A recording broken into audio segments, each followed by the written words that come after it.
Hello everybody. We are going to go back to exponential function and we're going to talk about some applications of exponential function. So we're going to talk about money and how to use exponential function in finance. So we have two formulas so far. We have the simple interest and we have the compound interest. So what's the difference? Let's talk about the difference between the simple interest and the compound interest. For example, if you invest $1,000 with, let's make it very simple. So if you go to the bank and deposit $1,000 with interest 10%, so 10%. So after 1 year, you will get the 10% of the 1,000 is 100. So now we will get 1,100. Okay? If you go for the second year, again, the bank would make an interest based on the original amount. So it makes, again, 10% of this is 100, and you're going to get 100 plus the 100 and the 1,100, so we will get $1,200. So the interest goes to the original number. However, and the compound interest, it doesn't go with the original number, but for the second year it goes to that number, 1,100. So the interest in the second year must be 10% of the 1,100, which is 110. This is simply the idea of the difference between the simple interest and the compound interest. Here I talked about this interest, the compounded interest is compounded annually. There are many ways to compound the interest. Could be manually, it could be annually, it could be semi-annually, it could be quarterly, could be monthly or daily. We're going to talk about that.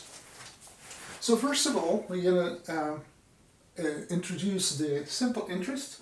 A, the amount, R is the rate, P is the principal, and T is the time in years. For the compound interest, it's an exponential function in terms of T. So I have P is the principal, R is the rate, N is the number of compounded periods, and N again is the same thing here, and T is the time in years. And again, as I told before, that the period or the compounded periods could be annually, semi-annually, which means that the number N is 2, quarterly, that means that N here is 4, monthly means N is 12, or daily N is 365. So this is how we apply the compound interest in the formula. Let's get an example and we'll see how it works.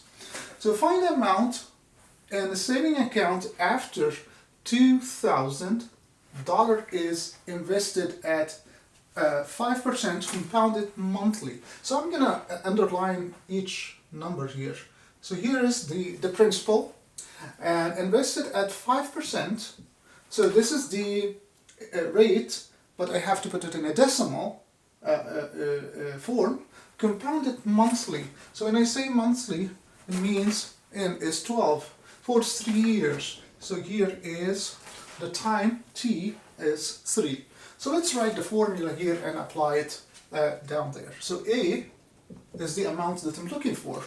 Is P, which is the $2,000, times 1 plus R, 5% in decimal, it is 0.05, divided by N, which is monthly, which means it's 12 years, so divide by 12, altogether raised to N, which is 12, and how many years? I have 3 years, so times 3. And so the way to do it in the calculator, you can do it in one step, However, I don't recommend that. It's complicated and the chance to do errors is high. What I recommend you that you start here and multiply the 12 by 3 is 36 and combine these together. So I have 2000 and times, if you combine this together, I'll get 12 plus 0.05 divided by 12. Of course, it's going to be easier for you if you do it by the calculator. I'm trying to do it manually. And here's 12 times 3 is 36. You combine this together and you start with this number, raise it to the power, compute it, and then multiply it by the 2000. And then you'll get here, see what I got here is 2,322.94. However, the question asks about how much interest. Is that the interest? This is the total amount, but I'm looking at the interest. So the interest is the difference between the original amount, the 2000, and the amount right now, between the principal and the amount. So obviously, to compute the interest, I subtract,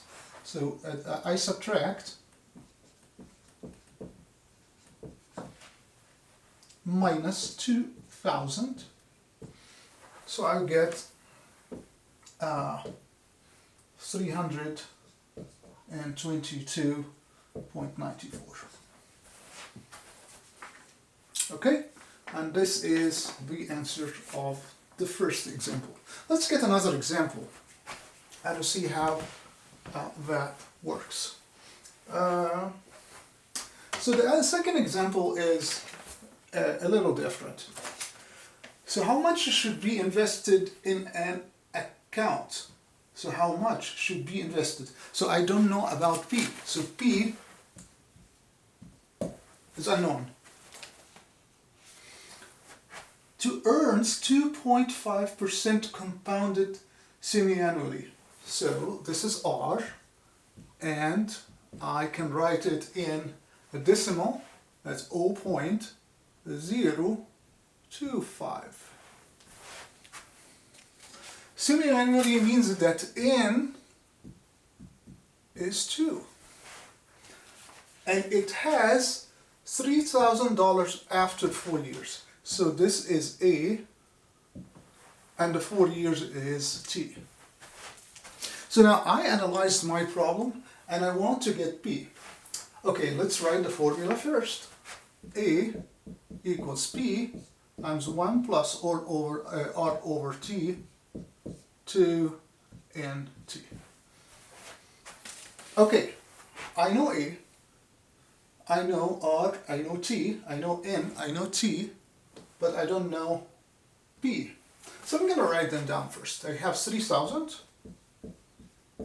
equal T, is the unknown variable, and I have 1 plus R is 0.025 over T is 4 times NT, N is 2 times T is 4. So let's 3,000. P is 1 plus 0.025 over 4, and 2 times 4 is 8. So the idea here, I'm solving for P. So you compute that and then divide 3,000. So P is 3,000 over that number. So you compute this number first and then divide 3,000 over that number. So this over 1, that would be 4. So if we make the common denominators, that would be 4 over 4. So I get 4 plus 0.024, so that would be 4.025 over 428. And now I got P. So if you compute that using the calculator, I got here 2716.20. So now, this is the principal. If I invest that principal with 2% rate compounded annually, semi-annually, okay, and I got $3,000, I'll get, for 4 years, I must get $3,000. Okay? So you could be asked about P or A. So here's an example. I'm asking you about the amount. Here's an example. I'm giving you the amount. I'm asking you about the principal. Okay?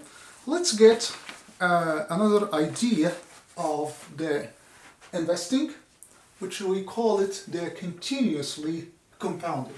So this is a regular compounding. Here I say, okay, the compound could be annually, semi-annually, quarterly, monthly, or daily. But the other idea is to do it continuously, which means that maybe every second, maybe every moment. So it's continuously, it's with non-stop. Okay? So if you think about that, you think that continuously means that it's more money. Well, obviously this is not clear, or that's not true, and we're going to see how it goes right now. All right, so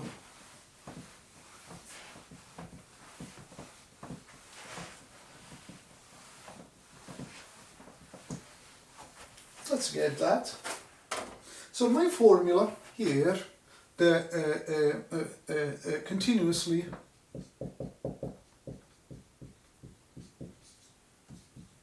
compounded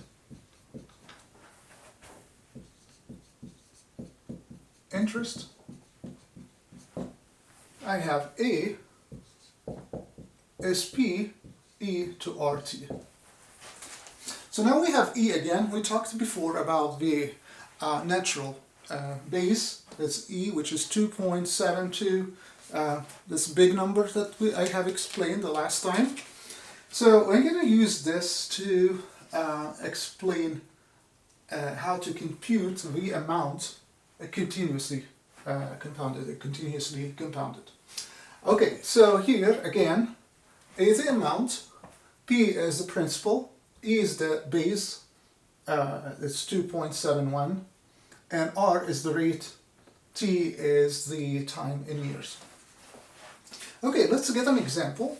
How much is an account that earns 9%, so R is 9%, compounded continuously, so I'm going to use this one, okay, for 5 years, so T is 5 years,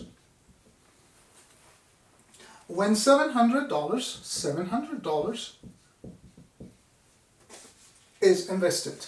So $700 is invested, that means that the $700 is P. So now I want to find out the amount. I have R, I have T, I have P. So I'm going to write the formula. A equals P, 700, times E to R. R is 9%, so decimally I make it 0.9. So I will have here 0.09. And I have T here is 5 years. And if you compute that through the calculator, you must get $1,097.82.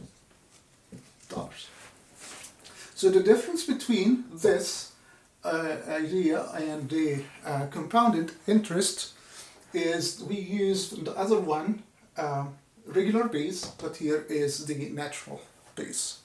Okay, I hope that this idea is clear. And again, it's not true that the continuously compounded interest is greater than the regular one. Okay, let's get another example of the applications of exponential functions. We talked about two things in exponential function that could be growth or decay. I'm going to give you an example of each right now so the idea would be clear.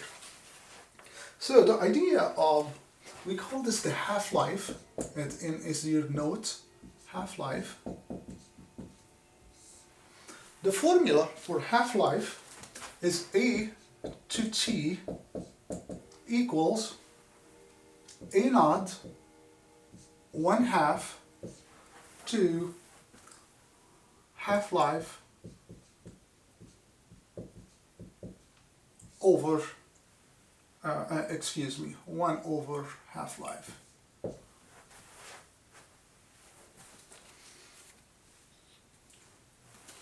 Alright, so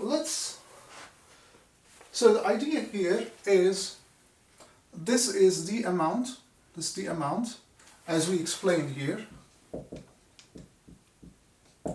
and A naught is the initial amount, and the 1/2, if you remember, this is the base B, but here's B is fraction that between 0 and 1. So that means that the function is decreasing, and this is what we call it decay. So let's get another example about half-life, and we will understand how it goes. Perhaps I do it the other side, because we're going to talk about 4 different stuff here.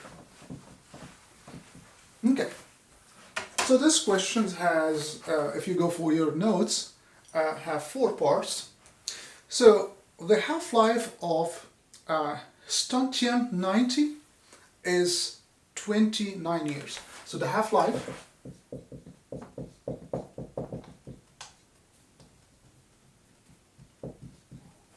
is 29 years. Okay?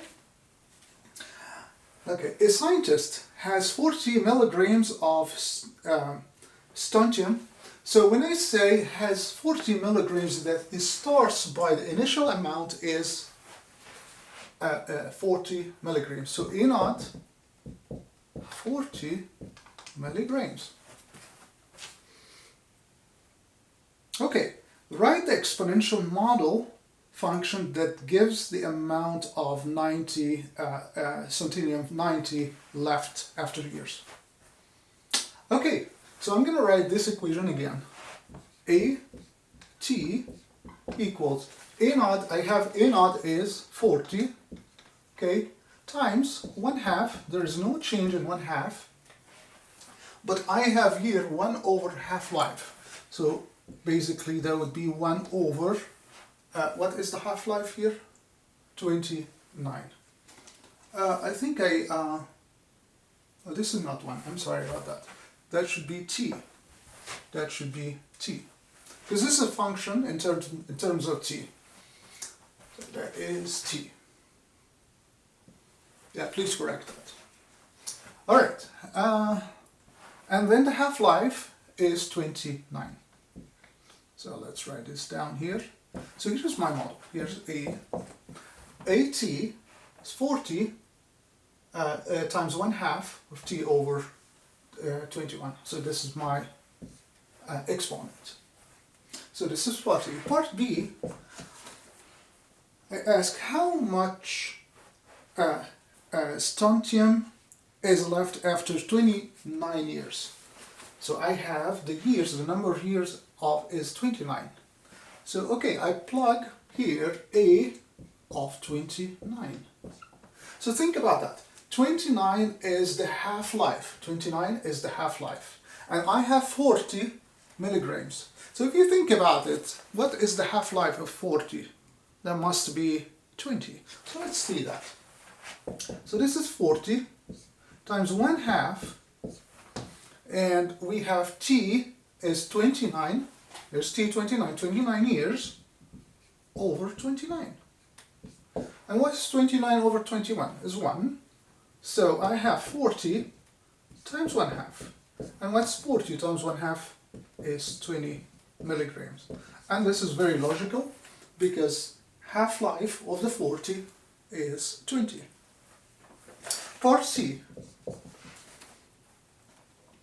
How much strontium is left after 58 years? 58 years. So again, I'm gonna apply the model with 58 instead of 29. So that would be 58 equals 40 1/2 times t over 29. So t is 58 over 29. And this is the power. Okay, so I have 40 times 1/2. 58 divided by 29 is 2. So I have 40, 1/2 squared is 1/4, and I would get 10 milligrams. And again, this is logical, because 58, this is the half of the 29. So the half-life is 20. And again, I'll get the half-life from 20, okay, in another 29 years, so I will get 10. So it's going half-half, which means a quarter of life. Does it make sense? All right, the part D is how much strontium is left after 20 years. So A, I think it's 200 years, is, again, I'm going to apply the model, 40, 1/2 times 200 over 29. That needs a calculator. You need to use a calculator here. So I got here 0.336 milligram. So again, so the formula of half-life is A naught, this is the initial amount, 1/2 means the half-life, over T, the time in years, over the half-life. You're going to be given the half-life, and you put it in terms of T. So what we did here, we are given in the problem that the half-life is 40 milligram. I'm sorry, that's the initial point, the initial amount is 40 milligram. So we modeled this with 40, 1/2, and the half-life is 29 years. So I plugged the 29 years. Well, then I created that model, and this is how I solve part B, C, and D. All I needed is just to plug the numbers. Understanding the problem means a lot to you to make sure you understand your computations, whether your computation is correct or wrong. Let's get another example. We talked about this example about decay. What about talking about the growth? So I'm going to give you another example about the growth. Let's talk about the growth formula. So the growth formula here, it's similar to this one. I would like to write it down, this one, so you see both of them. Population growth. Again, P of T, the population in terms of time, is P naught, which is the population, the initial population, times 1 plus R to T. So R is the growth rate, so here is the growth rate,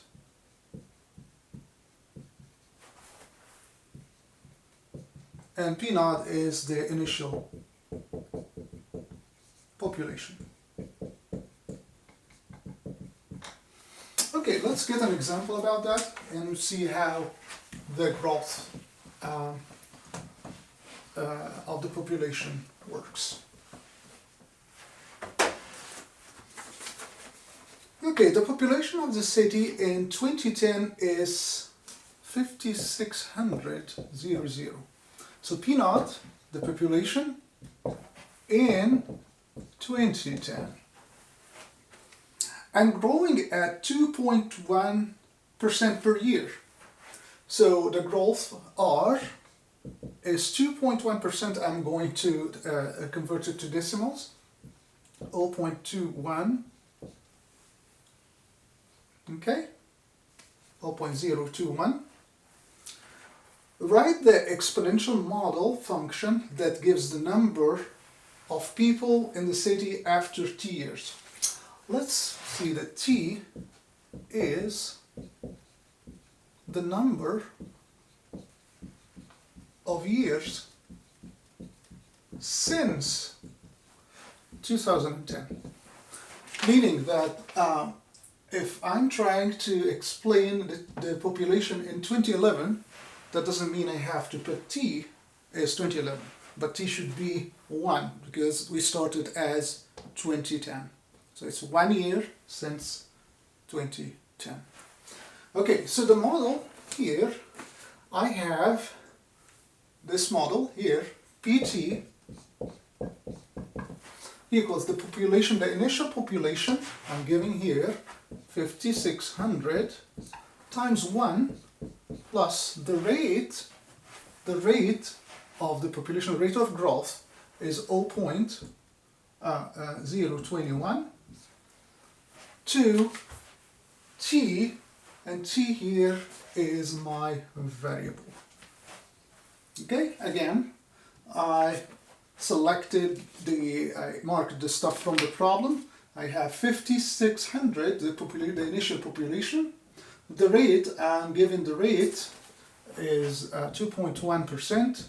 I convert it to decimal, 0.021. And I plug the model that I am given here, and I got this result. Now, I can simplify this and add 1 plus 0.021. So I get 5600, and here would be 1.021 to t. All right, now this is part A. Part B, asking about how many people will be in the city in 2016. So here, what's t? What's the number of t? 2016, so I'm calling 2016 minus 2010 is 6. You don't plug 2016, this is a common mistake. So I'll put here t is 6. So 5,600, 0.021 to what power? T is 6. Okay, so if I compute that, I'll get the number, and it's rounded to 1. You can't have a decimal with people. So I got here 6,344.